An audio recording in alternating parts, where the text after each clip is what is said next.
Hi, I'm Hazel, and you are 4 to 7-ish minutes away from being the most prepared person in your raid. This video is all about the Felhounds of Sargeras on normal and heroic difficulty.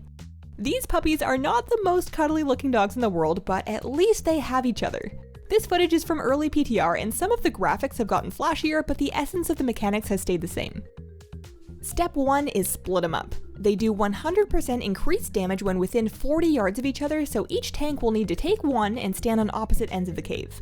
No tank swapping is required, and if you happen to have a warrior tank, stick them on the fire dog. The orange one.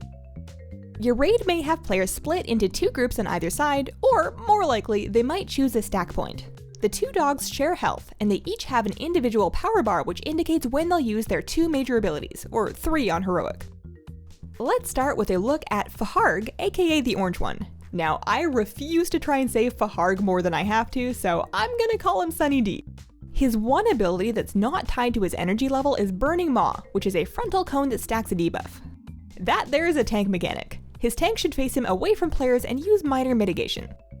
At 33 energy, Sunny D will target a couple of players with Desolate Gaze. They get a warning, and after a few seconds, this flame line missile thing shoots out to and behind them. If targeted, you want to move to aim that away from other players and watch out behind you for tanks. At 100 energy, he'll cast Inflame Corruption. That does raid damage and sends out these pulsing AoE fire debuffs onto several players. Move out with those, and everyone else should stay reasonably close together to help out the healers. On heroic difficulty and above, he gets one more move that he busts out at 66% energy.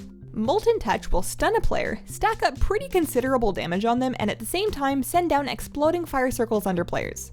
Healers should pay special attention to the target, and everyone needs to watch their feet. If the raid is stacked to deal with another mechanic, everyone can move as a group to avoid the fire pools.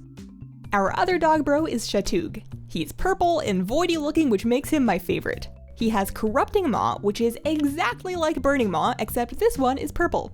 Again, the tank faces him away and manages the damage from that dot. At 33 energy, he'll use Consuming Sphere. That fires out this slow-moving vacuumy void missile thing. That draws players towards itself and hurts a bunch if you touch it, so just fight against the pull.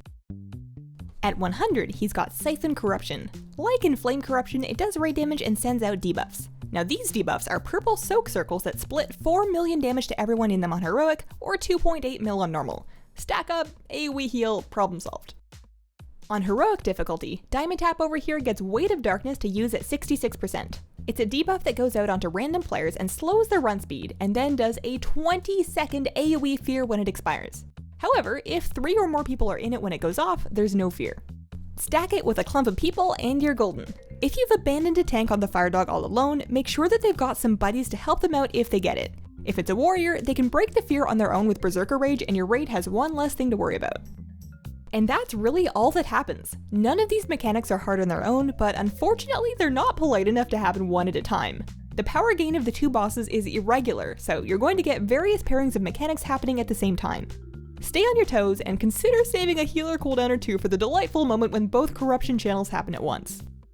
So that is Felhounds of Sargeras in Antorus: The Burning Throne. If this video helped you out or made you feel more prepared, please consider giving it a thumbs up. Check out my channel and subscribe for more raid guides and other useful WoW videos. Thanks for watching, have a great time in the raid, and a wonderful, wonderful day. Bye!